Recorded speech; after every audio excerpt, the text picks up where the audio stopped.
The man who saved my life inside was a man I would not have trusted with a dollar on the street, and the man who nearly ruined me was the friendliest, warmest, most generous person on the block. I need you to sit with that, because it is the whole reason for this video. Everything I thought I knew about trust when I walked through the gate was not just wrong, it was backwards, dangerously backwards. And I spent my first year inside learning that the instincts that had kept me safe my whole life were the exact instincts that would get me hurt in there. Trust is the thing a prison teaches you most brutally and most completely, because where you own nothing and control nothing, who you trust is the most important decision you make over and over. And getting it wrong does not cost you a friendship. It costs you your safety, your peace, sometimes your years. I did 12 years, and I came out with 5 lessons about trust burned into me so deep that I still live by them out here in the free world, where they turned out to matter just as much, only quieter. Tonight, I am going to give you all 5, and I am going to tell you why they matter far beyond the wall. Because the truth is that prison did not teach me a special prison version of trust. It stripped trust down to the bone and showed me what it actually is. And what it actually is not what most people out here think. Let me set my ground the way I always do. One man, one prison, 12 years, and trust worked on my yard in ways that varied by unit and era and the people in it, so these are lessons, not laws. Hard won by me and not guaranteed to fit every place. And I am not here to make you cynical, which is the easy misreading of a video like this. The lessons I learned were not that people cannot be trusted. That is the coward's conclusion, and it is false, because I trusted men in there with my life and was right to. The lessons were about how to trust wisely, with your eyes open, in a way that protects you without closing you off. And that is a skill, one of the most important a person can have, and one most of us never learn properly because the stakes are usually low enough to be sloppy about. Inside, you cannot afford to be sloppy about it. So the prison taught me carefully. Here is what it taught.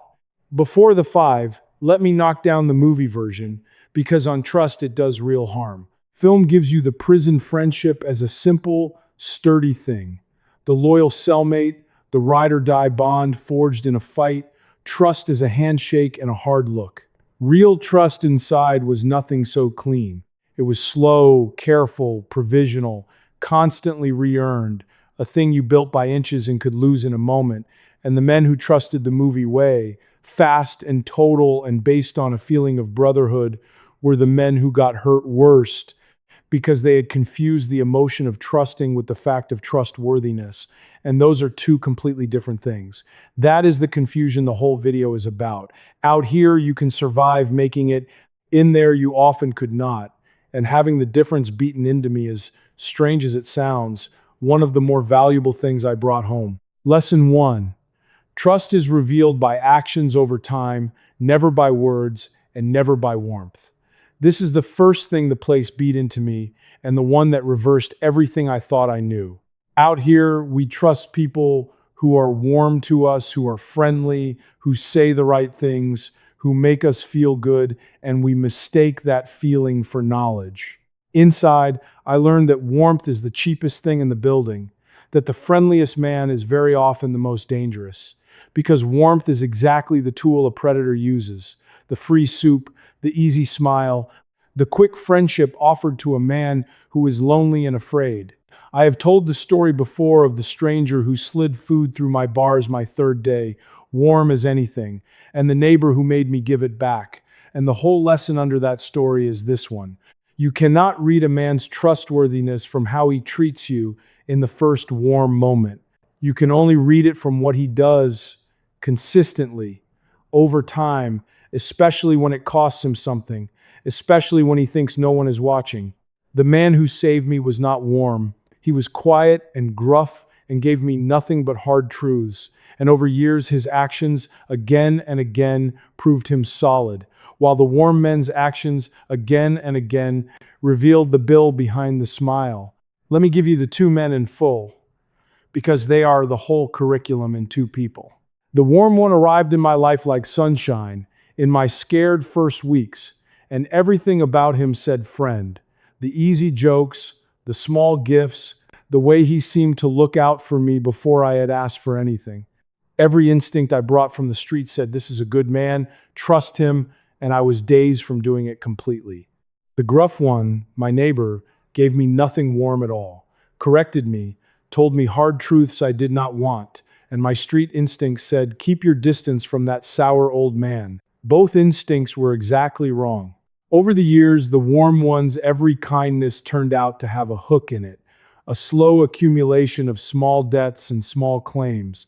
The patient construction of a leash, and the gruff one's every hard word turned out to be the truth I needed, given it cost to himself, expecting nothing back. If I had trusted my feelings, I would have opened every door to the wrong man and none to the right one. That reversal is the foundation under everything else I am about to tell you, and I paid for it in fear before I learned it. You are getting it in a sentence. Trust is a verdict you reach slowly, from evidence, from a pattern of deeds across time, and anyone who asks you to trust them fast, on the strength of feeling, is telling you something important about themselves in the very asking. That lesson has saved me more grief out here than any other, because the free world is also full of warm people asking for fast trust, and now I know to watch the hands, not the smile. But knowing to watch the hands only helps if you know what you are watching them for, and that is the second lesson, the one about which door you are actually opening. Lesson 2. Trust is not one thing, it is many, and you must know exactly what you are trusting a person with. This one took me longer, and it is subtler, and it is the lesson that let me have real relationships inside without being naive. Out here, we tend to think of trust as a single switch, on or off. A person is trustworthy or they are not. Inside, I learned that trust is not a switch. It is a set of specific doors, and a wise man knows exactly which doors he has opened to which people. I trusted certain men to have my back in a dangerous moment who I would never have trusted with a secret. I trusted certain men to tell me the truth about the unit who I would never have trusted with anything I owned. I trusted one man, my closest, with almost everything, and even him not with every single thing, because that is not how trust works when the stakes are real. Knowing what you are trusting a person with is the entire game, because most betrayals inside were not a good man turning bad. They were a man being trusted with a door he was never solid enough to hold by someone who had not thought carefully about which door he was opening. You do not get betrayed by the whole person. You get betrayed at the specific door you should not have opened to them. I learned the door's lesson from a betrayal that was really my own mistake, and I have never forgotten it. I told a man something private, something that could be used. And I told him because he had proven solid in a completely different way. He had stood near me once when it counted, and I made the new man error of thinking that because I could trust him at the door marked courage, I could trust him at the door marked discretion. Those are not the same door. He was solid at one and weak at the other, and the private thing traveled, and the damage was mine to carry because I had opened a door the man had never shown me he could hold. Nobody betrayed me, really. I had simply misfiled a person, trusted him at a door he was never rated for, and that is how most trust gets broken, not by villains, but by us opening the wrong door to a person who was only ever solid at a different one. And this matters enormously out here, because the same is true in every workplace and every family and every friendship, that trusting a person is not one decision but many, and the people who get hurt worst are usually the ones who opened every door at once because they liked someone, instead of opening each door slowly, as it was earned. And if you are wondering how you tell in advance which men are solid enough for which doors, the third lesson is the sharpest tool I ever found for it. One more thing belongs under the second lesson, because it is where people out here get hurt most. The reason trusting is many doors and not one switch is that it lets you keep a relationship that is real without pretending a person is something they are not. I had men inside. I genuinely cared about who I trusted at some doors and simply did not at others. And that was not coldness, it was clarity. and it let the friendship survive because I never asked the person to hold a door he could not hold and then resented him for dropping it. Out here, I watch people destroy good relationships by demanding total trust from someone who was only ever solid at part of it, opening every door and then feeling betrayed when the wrong one fails. You can love someone and know exactly which doors are safe to open to them. That is not a lesser love. In my experience, it is the only kind that lasts because it asks of people only what they can actually give. And a trust that asks only what a person can give is a trust that rarely has to be broken. Lesson 3.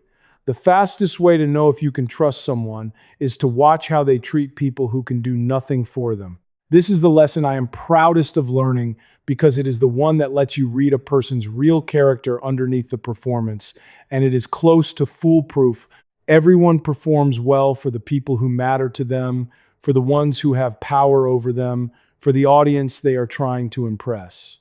Inside, a man would be respectful to the old heads and careful with the dangerous men and generous with the ones he wanted something from, and none of that told you a single true thing about him because all of it was in his interest. What told you the truth was how he treated the man who had nothing, the weak one, the sick one, the one with no people and no power and nothing to offer. Because how a man treats someone who cannot possibly repay him or hurt him is the one behavior that has no angle in it. And a behavior with no angle is the only honest window into a person you will ever get. I watched men who were charming to everyone useful reveal themselves completely in one careless moment with someone powerless. And I learned to watch for exactly that moment because it was worth more than a year of the performance. There is a scene that taught me the powerless lesson better than any principal could. There was a man on our unit that nobody valued, older, sick, slow, with no people and no money and nothing to offer anyone, the kind of man a prison quietly forgets. And I watched over months who was decent to him when there was no reason to be and who was not, and it drew a truer map of the block's real character than years of watching the men perform for each other ever did. One man in particular, respected, careful, charming to everyone who counted, let his mask slip completely one afternoon in how he spoke to that forgotten old man, contempt, because the old man could neither help him nor hurt him, and so did not merit the performance. And in that one moment, I saw the whole of him, the real man under the respected one. I trusted my read of him from that day, and my read was right, and it saved me later. The powerless are a mirror. A man shows you exactly who he is and how he treats the people he thinks do not matter. And if you are paying attention in that moment, you will never need his performance again. And I will tell you plainly, out here, this lesson is a superpower. Because the free world is full of people who are wonderful to those above them and cruel to those below. And how a person treats the waiter, the assistant, the person who can do nothing for them, tells you everything the charm is designed to hide. But even the best read of a person's character has to make room for one more thing, the thing that turns good people into disappointments and nearly turned me bitter, which is the fourth lesson. Lesson 4, trust must include the truth that people are under pressure you cannot see, and pressure changes people. This is the hardest lesson and the most merciful, and it is the one that kept me from becoming bitter.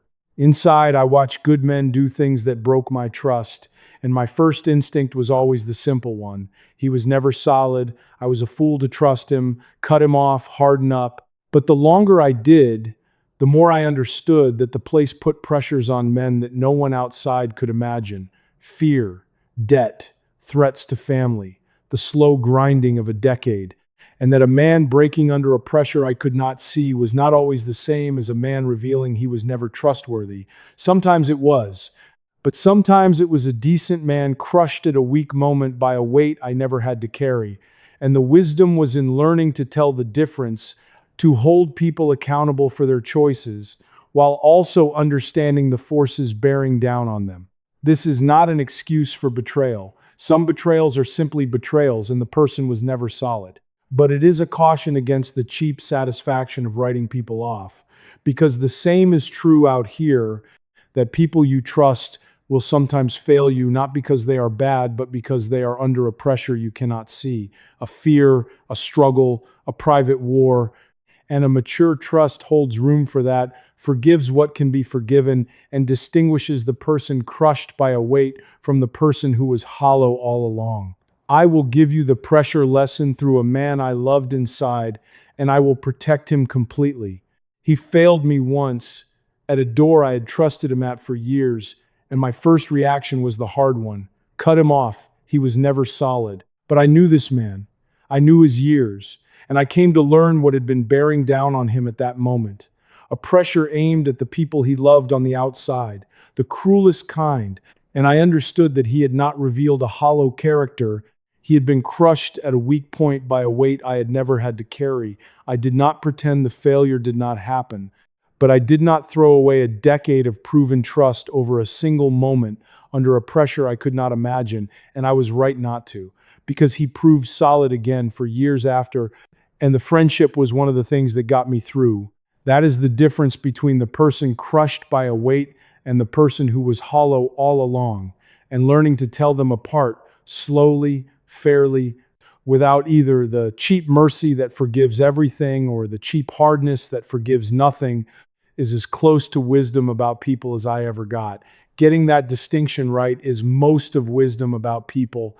And every one of these four lessons, the watching, the doors, the powerless, the pressure, runs through one thing underneath them all. The fifth lesson, the one the whole sentence was secretly forging, lesson 5. And it is the one that ties all the others together and reaches furthest past the wall. The deepest trust you have to earn is your own, trust in your own judgment, and a prison either destroys it or forges it. Here is what I mean. Inside, you are lied to constantly, manipulated, tested, and the environment works to make you doubt your own read on people, because a man who does not trust his own judgment is a man who can be worked. Early on, I did not trust my own read. I was too new, too scared, and I leaned on other men's judgments of who was safe. And that is exactly how new men get walked into trouble, by borrowing a trust map from someone whose map was drawn for their own purposes. The slow work of those 12 years was learning to build my own read, from my own careful observation, tested against what actually happened, refined every time I was right, and especially every time I was wrong, until I trusted my own judgment about people more than I trusted anyone's words about them. That is the deepest lesson, because in the end, all the others run through it. You cannot watch actions over time, or track which door you are opening, or read how a man treats the powerless, or weigh the pressures on someone, unless you trust yourself to do the watching and reach the verdict. The prison forged that in me because it had to, because the cost of a bad read was so high that I was forced to become a careful and honest judge of people, and that skill, self-trust, built on honest observation, is the thing I carried out the gate that has served me best of all in every relationship, every job, every decision about who to let close. Let me make the self-trust lesson practical, because it is the one people most want and least know how to build. You forge trust in your own judgment the way you forge anything, by testing it against reality and paying attention to the results. Every time I formed a read on a man, I held it lightly, and then I watched what he actually did. And when I was right, I noted why, what signal I had caught. And when I was wrong, I noted that harder, what I had missed, what feeling had fooled me. Over years, that practice turned a scared new man's guessing into something closer to knowledge, a judgment tuned by 1,000 small tests. And the key was honesty, because a judgment you never check against reality does not improve, it just calcifies into prejudice. The men who thought they could read anyone and never checked were often the worst readers in the building, confidently wrong. The men whose judgment I trusted were humble about it, always testing, always updating, and that humility was exactly why they were good. Self-trust is not certainty. It is a well-tested instrument, honestly maintained, and building one is the slow work of a lifetime. But there is no more valuable thing a person can own, inside or out. So there are the 5. Trust is revealed by actions over time, not warmth or words. Trust is many specific doors, not one switch, and you must know which you are opening. Watch how a person treats those who can do nothing for them. Remember that people act under pressures you cannot see. And above all, earn trust in your own judgment, because every other lesson depends on it. The limits, honest as always. This was my yard, my years, my read, and trust is one of the most personal things there is. So another man who did his time could hand you a different five, and both of us be telling the truth. And I want to guard hard against the cynical misreading one more time, because it is the way this kind of hard-won knowledge curdles if you are not careful. The lesson of prison is not to trust no one. A man who trusts no one is not safe, he is just alone, and I have told you in other videos that isolation is its own kind of death inside. The lesson is to trust wisely, slowly, specifically, with your eyes open and your own judgment sharp, which is not the same as trusting less. It is trusting better. And the men who did their time well were not the paranoid ones. They were the ones who had learned to trust the right people deeply and the wrong people not at all, which is a skill and a rare one, and one worth learning even if you never see the inside of a cell. And there is a piece of the self-trust lesson that reaches the furthest of all into the re-entry I have talked about in other videos, so let me add it. When you come home, everyone has advice about who to trust, who is good for you, who is not, family, programs, old friends, and much of it is well meant and some of it is not. And a person fresh out of years inside is tempted to borrow a trust map again to lean on other people's reads because his own feels rusty in a world that changed without him. But the same lesson holds out here as in there. Borrowed trust maps are drawn for the mapmaker's purposes, not yours.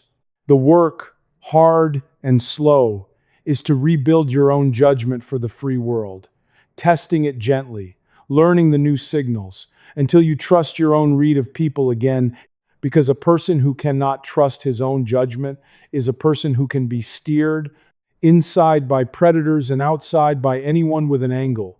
The self-trust the prison forged in me is the thing that let me choose well who to let close in my new life. And choosing well who to let close is most of whether a life goes well or badly. That is why this fifth lesson matters most, and why it reaches the furthest past the wall of any of the five. I want to hear from you on this one. If you did time, what did the place teach you about trust that you did not expect? And did any of these five match your own? If you have been betrayed by someone warm and charming out here in the free world, do you see now what the warmth was doing?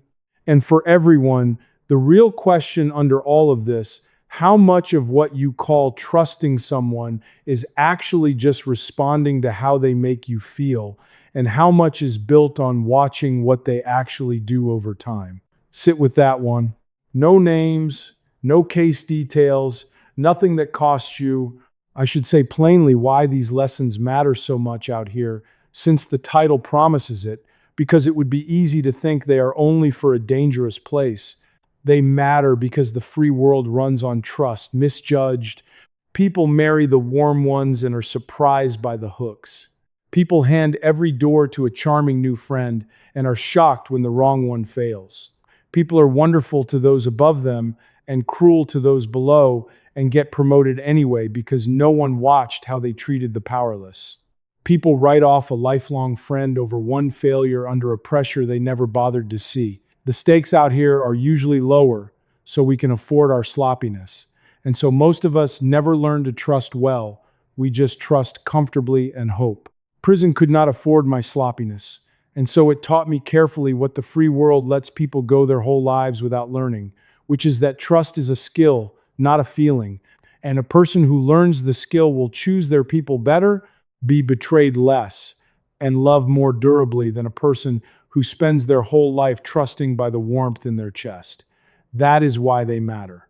Not because you are in danger, because trusting well is most of a good life, and almost no one is ever taught how.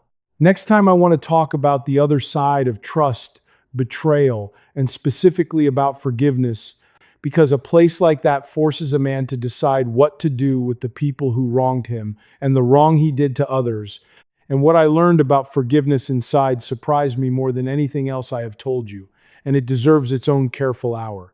I will end with the two men from the beginning, the gruff one who saved me and the warm one who nearly ruined me.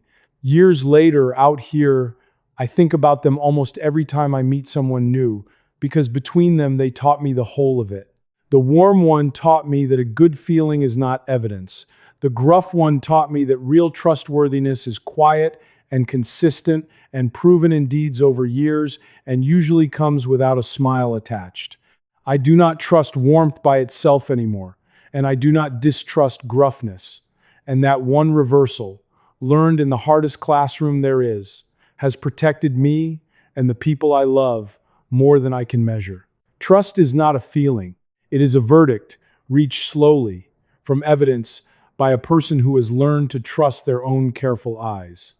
The prison taught me that at a terrible price, I am handing it to you for nothing.